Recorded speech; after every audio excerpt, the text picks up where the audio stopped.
El tema de la pornografía infantil, disculpe que me quede con el tema porque no se penaliza el consumo. Deberíamos hacer una analogía con lo que se hace con el tema de los que roban autopartes y compramos a gente que roba. Y sabemos que el tema, si bien no está tipificado para el consumidor claramente, hay que ver que yo debería presumir que esa persona estoy consumiendo un acto indebido. Identificar, educar. Estamos con el doctor Alberto Tejada, es urólogo y actual alcalde de San Borja, y estamos con Dimitri Cermachi, que tiene una institución dedicada justamente a la investigación de delitos relacionados con la pedofilia, sobre todo en las plataformas digitales. Muy buenos días a ambos, ¿cómo están? Buenos días, Jesús. Y disculpe que me haya tomado algunos minutos relacionados a este tema que ha puesto nuevamente en el tapete el presidente de la República, pero es que creo yo que es importante decirle a la gente que hay temas que deberían sí preocuparnos, ¿no es cierto? Pero como por ejemplo, que vamos a conversar. Pero es también importante porque si te das cuenta en ambos hay un matiz de coincidencias, ¿no? Tratamos siempre de colocar en la agenda pública temas que finalmente, lejos de unirnos, van a dar medidas que de pronto no solucionan ningún problema y seguimos en un país confrontado sin posibilidades de tener un plan de desarrollo, de gestión compartida. Y yo creo que ya es momento de tomar medidas serias y no populistas, ¿no? Hoy el tema que seguramente conversaremos ha estado durante toda la semana plagadas de inmediatismo mediático, que de pronto trata de colocar castigo, que todo lo queremos, por supuesto, porque la violación de una menor no cabe en la cabeza de nadie el aceptarlo, sino rechazarlo y pedir un castigo extremo. Sin embargo, esta es la punta del iceberg de un problema social que nos viene quejando hace muchísimos años, porque cada año, inclusive, tenemos que visibilizar problemas como este hasta con muerte del niño. O sea, acá no ha habido una muerte, pero el daño ha sido irreparable, ¿no? No, en este caso no, pero en otros sí. Mira, o sea, la situación es bastante compleja. Es lógico que temas como este pasen cada semana, cumplan un pico y después desaparezcan. Pero lo que no es lógico es que las políticas públicas sean las que desaparezcan. Estos temas deberían ser parte de la agenda de debate público en distintas instituciones, desde los gobiernos locales hasta los gobiernos nacionales, todos los sectores, los ministerios. Es decir, el tema no solamente debe ser mediático, porque obviamente las noticias van cambiando y siempre van a haber distintos titulares, pero deberían las instituciones tener políticas públicas, políticas de Estado que trasciendan a los gobiernos, que este gobierno y el próximo no puedan salirse de esa política pública, porque es parte de un compromiso de Estado. Estamos casi siempre refundando nuestra república o lo que creemos que es una república, y el gran problema es ese. Partimos siempre de cero, destruyendo lo poco o lo casi nada que se ha hecho. Necesitamos construir. Para ello necesitamos confluir en ciertos temas que puedan unir a todos los sectores. Entiendo que siempre van a haber temas importantes, temas económicos, temas sociales, matices de distintos tonos o distintos colores, pero hay temas que nos pueden unir, que pueden unir al Congreso, al Ejecutivo, ¿no? Creo que es importante, a las autoridades autónomas. Porque, exacto. Claro, yo siento que somos una sociedad bastante egoísta respecto a diferentes cosas, pero no podemos ser egoístas respecto a esto que significa el futuro de nuestro país, que son los niños, ¿no? Yo me preocupo porque este tema sea expuesto el día de hoy y sea conversado ampliamente, porque siento que olvidamos muy rápido las cosas, como dice bien Dimitri, ¿no? Aflora el tema, lo discutimos y luego lo olvidamos completamente, pero lo que no debería pasar es que las políticas también desaparezcan con esto, ¿no? Esto que yo les comentaba sobre este libro, ¿no es cierto?, sobre una investigación que se hizo en el Congreso, en una comisión, la única comisión que ha investigado casos de abusos sexuales a menores en instituciones públicas. Está el caso Sodalicio, ¿no?, el caso Borea, entre otros más aquí.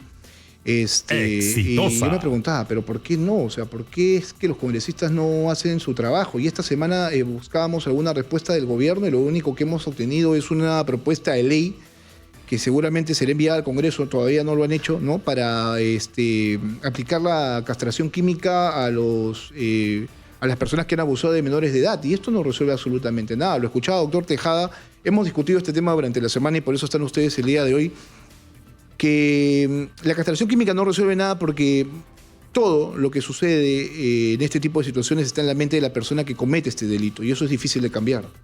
Sin duda, yo creo que el castigo, que es lo que creo que la gente tiene en la cabeza, es patente como sentimiento, pero el problema no lo tienen en los genitales los violadores, lo tienen en su cabeza y en las causas que realmente patrocinan este abuso sexual, que por cierto es bastante importante en cifras y no la punta del iceberg de una sola víctima, en este caso de la cual estamos hablando.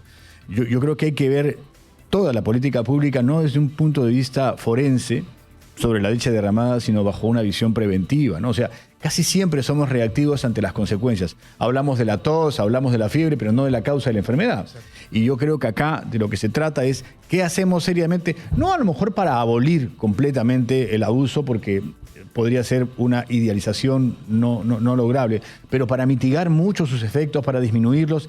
Y las causas y consecuencias están realmente a la vista de todos y hay que tomar acciones. O sea, siento que hablar, por ejemplo, de la pornografía infantil, redes que de pronto todos conocemos, redes que se dan en consumo para una población de gente que, por cierto, esto es como el delito, primero son faltosos y luego son delincuentes. Acá primero somos consumidores y luego vamos a ser luego adictos y probablemente tengamos hasta estrategias para hacer el mal. Entonces, creo que hay que ver las raíces del hacinamiento. En muchos casos hay grandes problemas educativos que de pronto traen, porque se naturaliza, como lo dijo el otro día Dimitri, el 69%, 70% de los abusadores son familiares cercanos y el delito no se denuncia.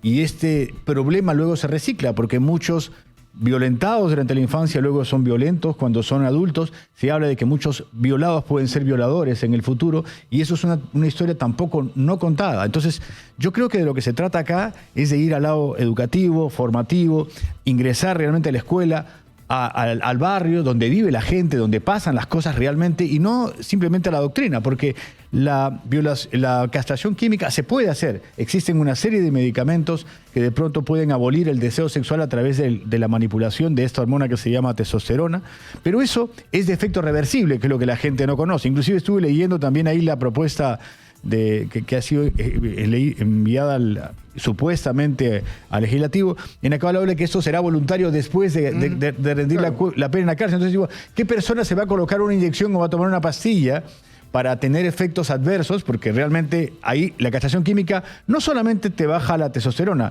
sino te baja la energía, la masa muscular, aumenta tu grasa visceral. O sea, hay una serie de efectos que la hormona es esencial en la vida del hombre. Entonces, yo no entiendo que una persona voluntariamente luego se la va a colocar para no sufrir efectos que él no distingue como nocivos. En principio, el artículo 173 del Código Penal peruano dice que aquel que abusa sexualmente a un menor de 14 años, cualquier persona que abuse sexualmente de un menor de 14 años, va preso como cadena perpetua. Esa es la pena. Cadena perpetua en el Perú, ¿no? Es 35 años y a partir de 35 años el interno puede pedir la revisión de su caso.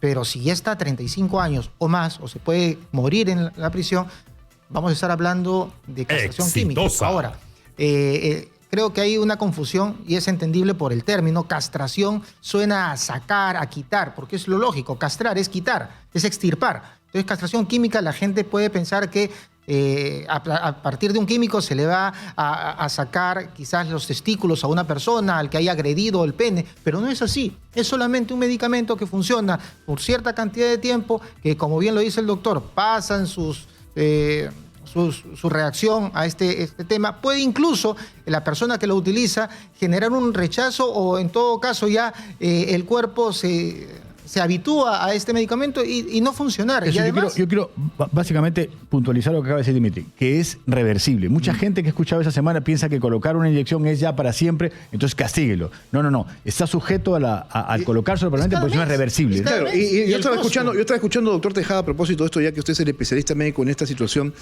que claro, decían, bueno, se tocaban muchos puntos de este tema, ¿no? De la castración química, y decían, bueno, el presupuesto no va a dar, es reversible, no va a significar absolutamente nada para reducir este tipo de situaciones. Además, se van a aplicar a personas que ya están sentenciadas, o sea, no tendría lógica porque están encerradas. Y también se hablaba, por ejemplo, de la castración quirúrgica. El ministro actual de Salud dijo, eso no es posible, que eso solamente se le hace a los animales. Entonces, creo yo, por eso insisto en que no estamos viendo el fondo del asunto. Y creo que usted mencionó algo hace tan solo unos instantes que pasa completamente desapercibido y que nadie está demandando aquí.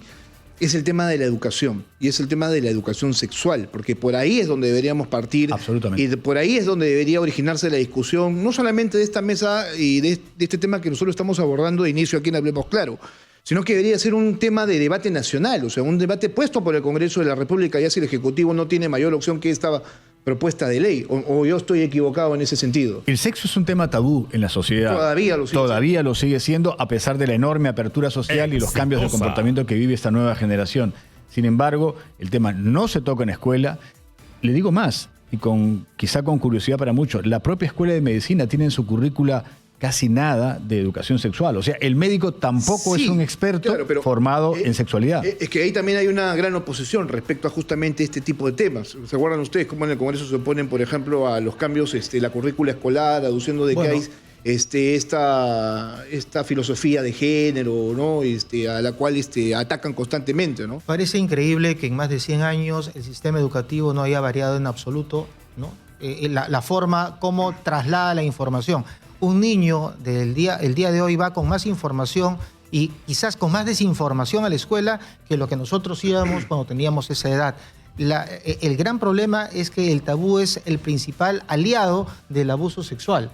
Es decir, si no conocemos nuestro cuerpo, si no conocemos cómo reaccionan nuestro cuerpo, si no conocemos la sexualidad en general, podemos estar siendo de alguna u otra manera cayendo parte en estas redes que captan a adolescentes, que captan a menores de edad a través de la sexualización, a través del grooming, que es el proceso por el cual una persona sexualiza a otro menor de edad a través de las nuevas tecnologías de información y comunicación. Eso es algo que a mí me llama poderosamente la atención, y se los comenté en una discusión anterior con ustedes dos. Nosotros venimos de una generación que es la generación del papel, venimos de la generación analógica, pues, donde los accesos a información eran bastante limitados. Tú, para conocer de determinadas cosas tenías que ir a la biblioteca, una revista pornográfica. Y en el caso de la sexualidad tenías que buscar, por ejemplo, una revista pornográfica que obviamente el hermano mayor, era difícil de conseguir por muchos blanco aspectos. Y negro. Así es. Y ahora los chicos tienen acceso a información de ese tipo sin mayor barrera o restricción. Ahora hay un desbalance, si se dan cuenta. La gente tiene acceso a la pornografía libremente y no tiene educación del otro lado. No tienes ningún filtro que te compense la información. Porque mucha gente, ante la ausencia de que de sexo no se hable en casa o en escuela, definitivamente dejamos a la niñez a expensas de naturalizar una pornografía que puede ser inclusive violenta, desnaturalizada, y que eso también va a formar parte de este proceso de un niño, ¿no? Y ojo, cuando hablamos de pornografía, para todos los padres, hablamos de una sexualidad entre dos adultos, que puede ser fingida o puede ser ahora esta amateur, que es la que más sale, más se vende en las redes sociales, que es la grabada en casa, ¿no? La casera, la pornografía casera. Pero cuando hablamos de pornografía infantil, hablamos de videos, imágenes donde se ven a menores de edad, niños e incluso bebés recién nacidos siendo agredidos sexualmente por adultos. Es decir, la peor atrocidad, los peores de los delitos. Si ustedes en algún momento han tenido la oportunidad de tener a un bebé en brazos y ver la fragilidad de ese bebé, claro, imagínense siendo agredidos sexualmente por una persona adulta. Y no solamente hablamos de hombres, también podemos hablar de mujeres, porque como hemos hablado, el pedófilo es una persona que tiene una distorsión, una disfuncionalidad, una parafilia en su cerebro, y entonces no necesariamente utiliza el pene, puede utilizar objetos, puede utilizar partes del cuerpo. Así es. Ese tema es bastante difícil de tocar, es muy, muy complejo en realidad, pero sobre todo toca fibras muy sensibles, creo, de absolutamente todos, ¿no? Sobre todo aquellos que somos padres. Doctor Tejada, ¿qué pasa por la mente de estas personas? O sea, ¿cuál es el deterioro mental? ¿Cuál es Ahí hay varias aclaraciones que hay que hacer, ¿no? Fíjate, Jesús, cuando uno trata de visibilizar a este personaje que evidentemente está mal de la cabeza, tampoco estamos hablando de un tipo que aparece como un enfermo, abusador, diría que mañoso, ¿no? No, detrás de esa persona puede haber una persona totalmente natural, sobria, que tú no la puedes distinguir, cuyos usos y costumbres son muy privados y pertenecen a sus enormes carencias, porque no estamos hablando de gente normal. Yo reitero nuevamente el tema de la pornografía y la pornografía infantil en dos capítulos distintos. Puede ser que la pornografía pueda ser usada con otros usos entre adultos y podría tener otro tipo de manejo y cuestionamiento. Pero estamos hablando acá de una población que consume pornografía infantil que no es definitivamente atractiva ni razonable para gente adulta normal y sobria, que no puede ver un estímulo en el dolor de un niño o en esta variable. Y eso, en esta población, es la que tiene que ser pesquisada. Ahí viene la posibilidad donde una policía entrenada en delitos informáticos, que ya las tienen, pueden ir pesquisando estas redes de pornografía infantil, que por ahí comienza el grupo agresor, porque tenemos que ir pesquisando y castigando también al consumo de esta pornografía, porque es un poco ir a lo preventivo. Y ahí es algo que creo que es interesante, que tú seguramente, que creo que el doctor toca también ahí un tema. Es que no tenemos leyes para justamente evitar que esto esté a disposición de los chicos. O sea, no hay... No, sí hay y si las hay, ¿cuáles son, por normativa, ejemplo? ¿no? El artículo 129M es pornografía infantil, y así hay una variedad incluso del acoso sexual. Es decir, hemos avanzado normativamente. El problema es que el libro no resuelve nada. Esto tiene que pasar a una acción. La ley no resuelve nada si es que esto no se genera en políticas públicas que las accionen no solamente el Estado, sino el Estado en general, la sociedad en general. Por ejemplo, estamos discutiendo diversos temas y deberíamos discutir, en el sector interior, por ejemplo, debería discutirse si la División de Investigación de Delitos de Alta Tecnología, que es lo que hablaba el doctor, esa policía especializada en delitos informáticos que va a hacer el análisis forense de la información que hay detrás de estos agresores sexuales que utilizan la pornografía infantil. Esta división está constituida por menos de 130 personas a nivel nacional. Están abocados a otro tipo de delitos. Menos de 20, o sea, 17, solamente están dirigidas a pornografía infantil. Es decir, ¿con qué capacidad humana contamos? 17 personas. Discúlpame, y ahí, pero cuando hablamos de equipos, ¿qué equipos tiene la policía para enfrentar estos delitos y cómo tienen el acceso? Porque si yo entro al acceso de la red policial, no voy a poder ingresar a la dark web, no voy a poder ingresar a páginas de pornografía infantil, que tengo que patrullar por ahí. Por ahí es donde, igual que el policía patrulla nuestra casa, ahí permítame tiene que patrullar la internet. Ahí permítame hacerte una precisión, porque yo entiendo que la División de Delitos de Alta Tecnología, en la mayoría de sus casos, están abocados a otros tipos de delitos, menos a estos que tienen que ver con...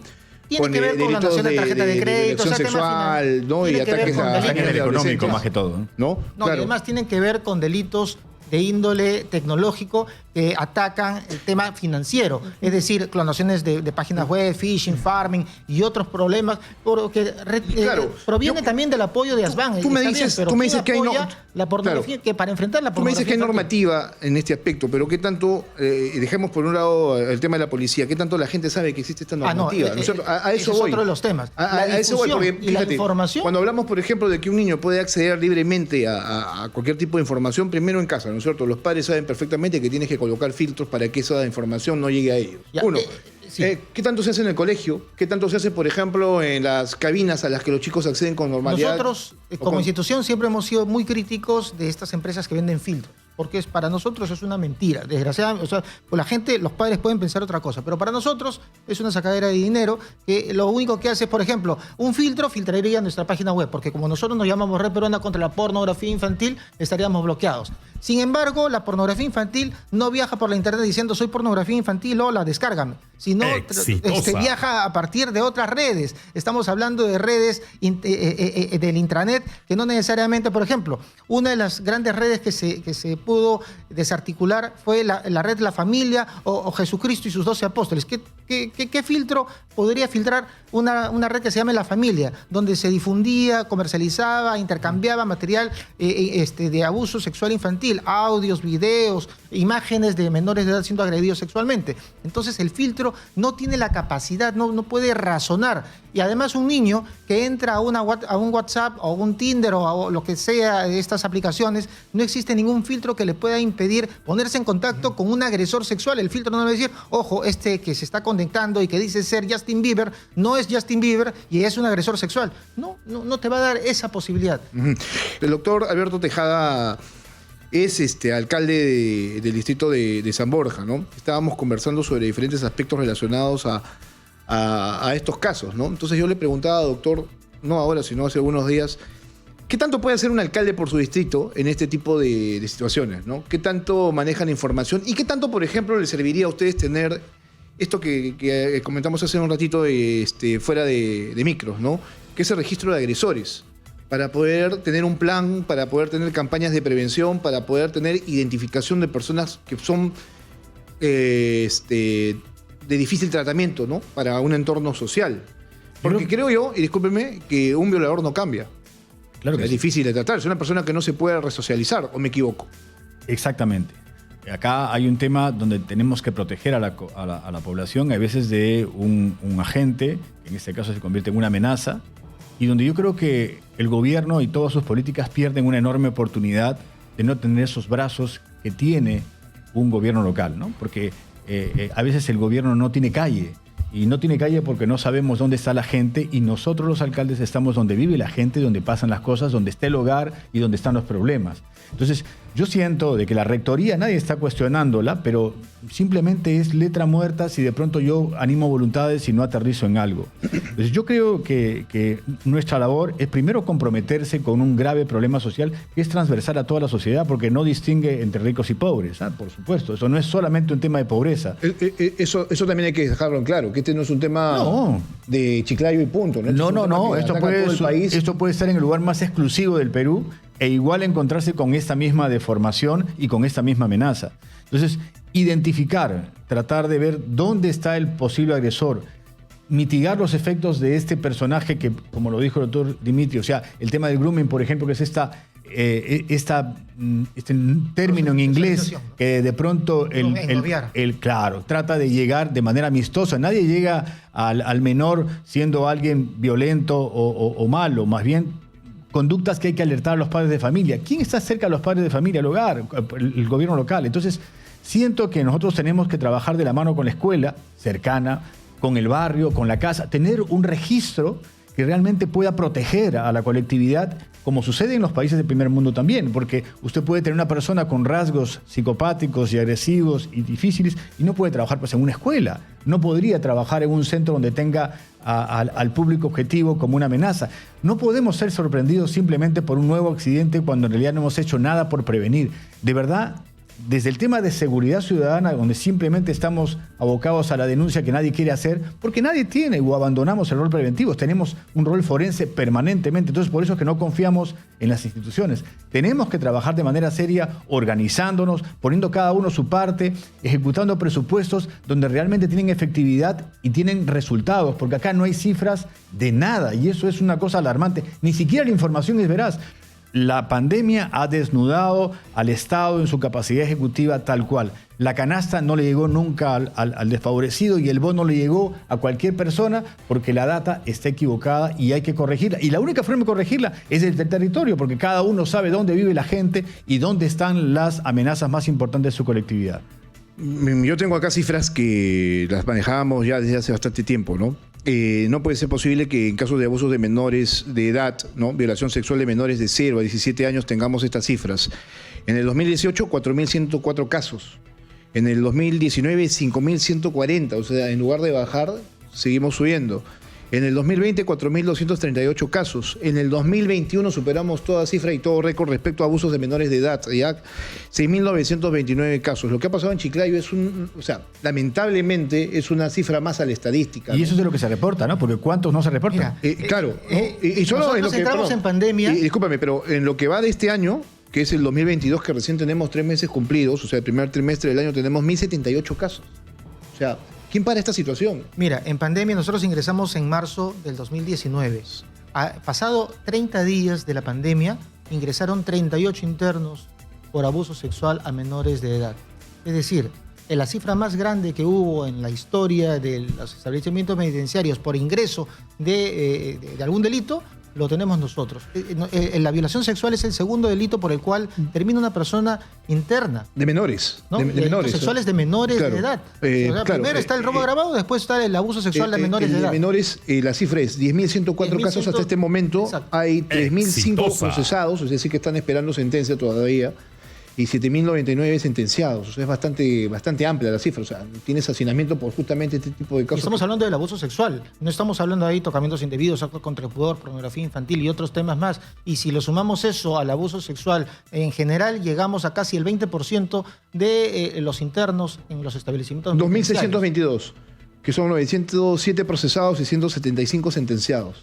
¿No? Solo la semana pasada, a propósito de lo que ha pasado en Chiclayo, en 2 días se dictaron 21 sentencias de cadena perpetua.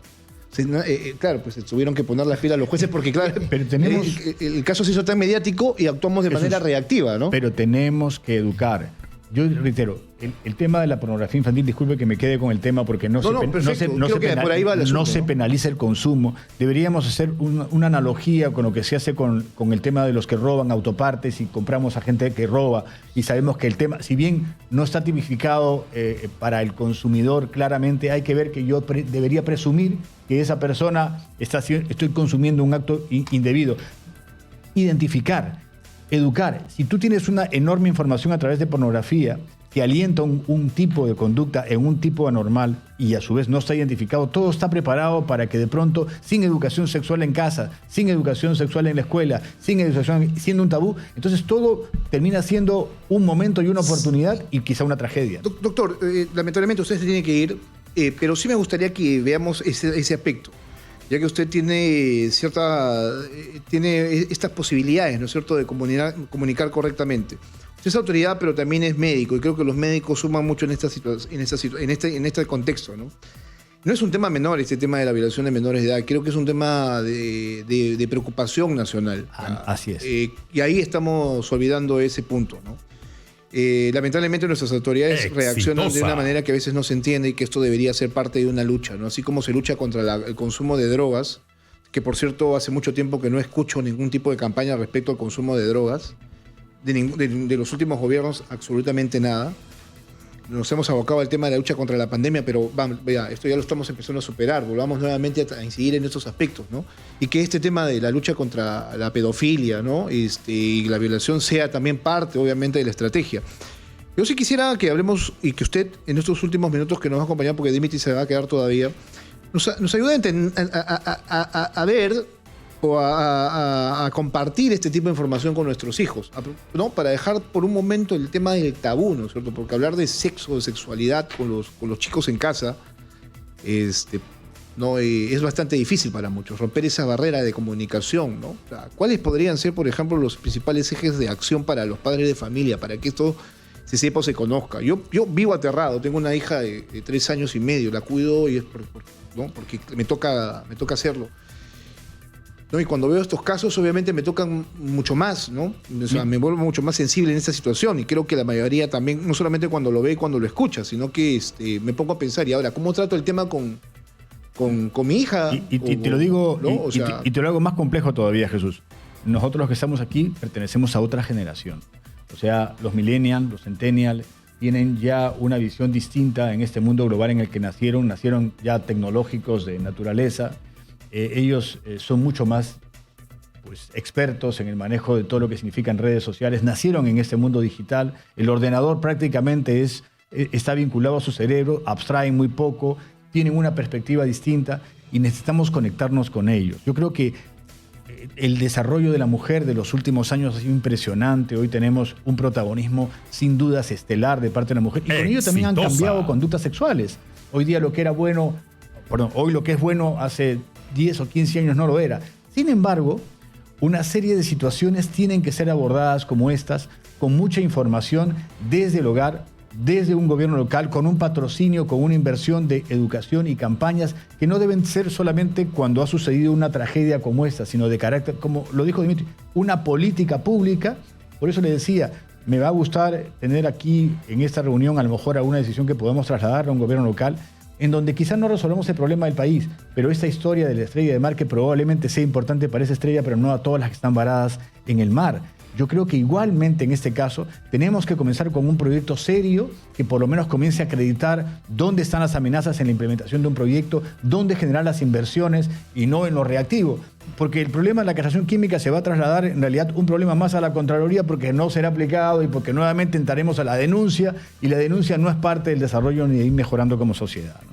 Doctor, muchas gracias. Gracias por estar aquí este sábado aquí en Hablemos Claro y por tratar este tema y seguramente lo invitaremos más adelante. Esperemos que estos casos en realidad sirvan para tocar las fibras de la colectividad, que creo que ahí es donde debemos ahondar, que el tema no pase a un segundo plano, que siga siendo un tema de debate, ¿no? Y que cuando sucedan estos casos tengamos ya una normativa mucho más específica, ¿no? Muchas gracias, doctor.